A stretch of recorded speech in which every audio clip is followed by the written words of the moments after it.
Yeah, it's a drink, dip, dessert. Yeah. Drink, That's dip, a thing, dessert. right? I think it is now.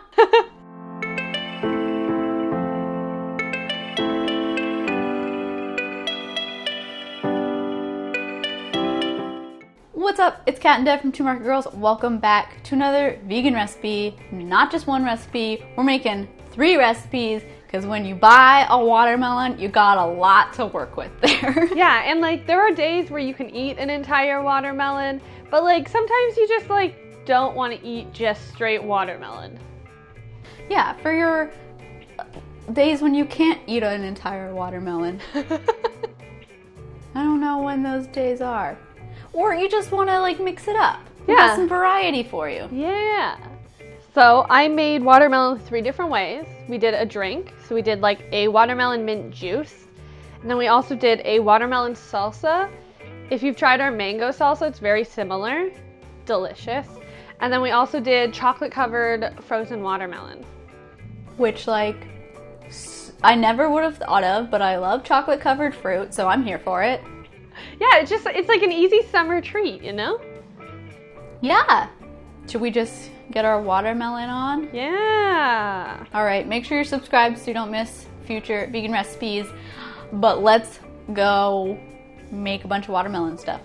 Alrighty, to make your watermelon mint juice, you're first gonna start off by adding some watermelon, some fresh mint, lime zest, lime juice, and a pinch of cayenne pepper to a high-speed blender. And then you're gonna blend that on medium-high until smooth. Then using a sieve, we're gonna strain out the pulp from the juice. You can keep that pulp, freeze it if you want, add it to some smoothies. It's up to you. And then taking the remainder, that juice that you've sieved out, we're just gonna serve that over ice.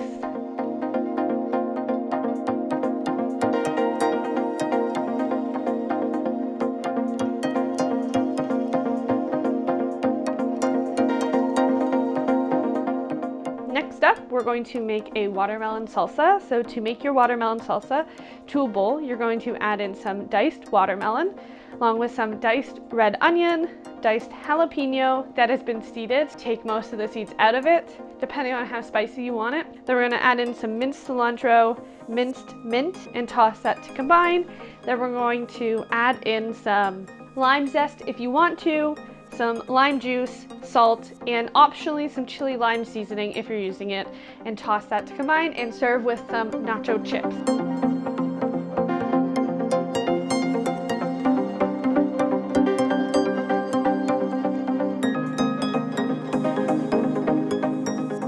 And then finally, we're going to make our chocolate covered watermelon cubes.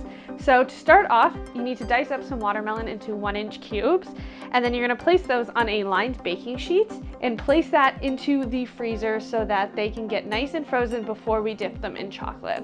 After about 20 to 30 minutes, you're going to start melting your chocolate over a double boiler. Just to keep it warm, we leave it on the low heat while we dip our watermelon. Then you're gonna remove the watermelon cubes from the freezer and one by one dunk the watermelon into a little bit of chocolate just on the top. Place them back in their baking sheet and sprinkle with some salt quickly. Because the watermelon is frozen, the chocolate is gonna set really, really quickly, so you gotta salt after every single one. Repeat that for all the watermelon cubes. And then if you're eating now, you can allow them to thaw for just a few minutes or upwards towards 15 minutes before eating. Or if you're serving later, place them back in the freezer in a sealed container until you're ready to serve them. Devin, what do you wanna start with? Okay, maybe we should go like dip and then drink and then dessert. Like I feel like the drink will, Sounds good. split it up. Yeah. Like a palate cleanser? Yeah, sure. A palate cleanser of the same flavor. Yeah. All right, salsa time. I will say I texted this earlier in the week. I ate a bunch of it and I'm eating a bunch of it now. Like I've just been eating this. It's already been disappearing from my house all morning. Oh, it's so good. There's something that's just so good about a fruit salsa. Which is like any kind of fresh salsa in the summer. Just So good. I love it. It just makes me so happy, this. Yeah. Especially since, like, I think my fruit favorites go like mango, maybe peach, and then watermelon. And the fact that mango and watermelon both make excellent salsas. Peach Like would make a summer- really good salsa too. Right? Oh my goodness. And like with, I guess, most fresh salsas, when you give them enough time to really like soak up each other's flavors, it just gets better and better. Yeah. Yeah, I would recommend, if you can, even making this the day before you want it. Okay. Drink time? Also, like, it's basically the dip in liquid form. I know. I tried to make it cute too. Wow. I love it so much. Oh, that is so refreshing. Right? And the little pinch of cayenne, I feel like just like balances everything out so well. And spice goes really well with watermelon. I could drink this so fast. It's so good. And if you want to, you could add some alcohol to it. I was gonna say, it's like prime. Or even some like soda water to it to make it a little fizzy. So good. Yeah. Like it's so good on its own, and then if you want to like take it to another level, whatever level that is for you, it's perfect. Oh, and this is another one I would recommend making the day before, because I also made a batch again earlier in the week, and the next day the flavors again just had time to like sit in each other a little longer, and it tasted so good. Love that. All right, time for dessert. Yes. Like, just gonna say it, I know it's not a recipe, but like you could also just like straight up just freeze watermelon cubes and it's a good snack. I never even thought of that. Or make it the ice for any of your drinks. Yeah. Oh, yeah. Even just put it in water. The ice in this. Yeah. I let mine thaw for a long time. So and now the look at chocolate, this. yeah, the chocolate comes off.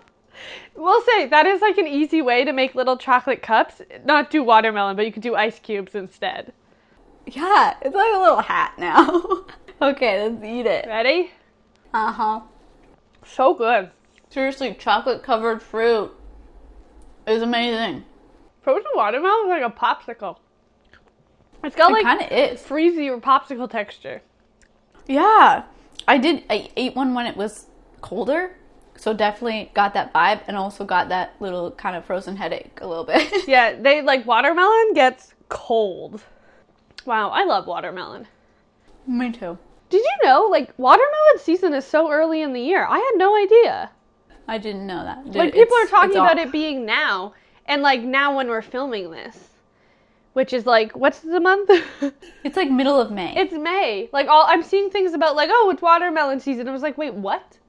Because like in Canada, we probably had snow a week ago, so like how is it watermelon season? Yeah. Also, when you pick a good watermelon, I don't even know the secret to it. I just pretend when I'm knocking on them that I know. What are the things, I was actually just discussing this with my dad. What are the things you look for in like to determine what watermelon you pick?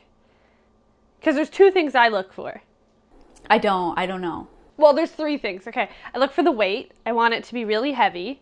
Okay. And then I also look for if it has a really big, you know, like those yellow spots, the yellow patch. If it has a really big yellow patch, that means it was like heavy and it's been sitting. And then also I look for more webbing. I don't remember the reasoning for that one, but I do it and it's worked so many times. Okay, I'm gonna have to actually use those tips next time because I really just guess. Yeah, because also like a lot of people knock, so my dad does that too, and I'm like, I don't know what I'm listening for when I'm knocking. Me neither. I just do it. What does that even mean? I was like, okay, it has a sound. Knock knock. If it says who's there, then you know it's got a sense of humor, so you should buy it. Yeah, you should be friends with that watermelon. Okay, well, I'd say in the comments you should give us your watermelon selection tips. Yeah. And other watermelon recipes that you like. Yeah. Okay, well, all these recipes will be in the description box below, so you can go make them. I wonder if you could do pickled watermelon. Also, we're gonna pickle a watermelon next time, so make sure you're around for that. An entire watermelon. And also in the description box is a link to our podcast. It's called Camera Eats First. It comes out every Monday, everywhere that you get podcasts.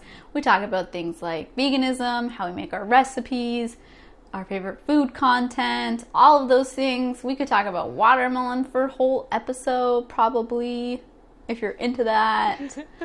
Go give it a listen. There's also a link to our Patreon community. Our patrons are a lovely group of people who help support the work that we do, and in exchange, we give them some bonus content. So if you're able to support us that way, we really, truly appreciate it, but if not, that's okay. Give this video a thumbs up, comment, subscribe, and share it with somebody who might want to have a watermelon party. When it's safe. If it's safe. You can have a watermelon party I guess, on your yeah, own. a watermelon party solo. Mm-hmm. Just sit in your backyard with a bunch of watermelons. Beautiful thought. Wait, is a watermelon party just a bunch of watermelons having fun? Isn't that any kind of party? Just a bunch of something having a lot of fun? Yeah. What's a party? I don't know anymore. Yeah, really. Wow, we've been isolated for so long that we're talking about having parties with fruit. Like, we started off saying it's a watermelon party, meaning all the dishes are watermelon, but now we're talking about the guests are watermelon too. Which is kind of messed up. Would you just, like, carve into the watermelon's faces? Oh, concerning. It'd be so much fun, though. It would be.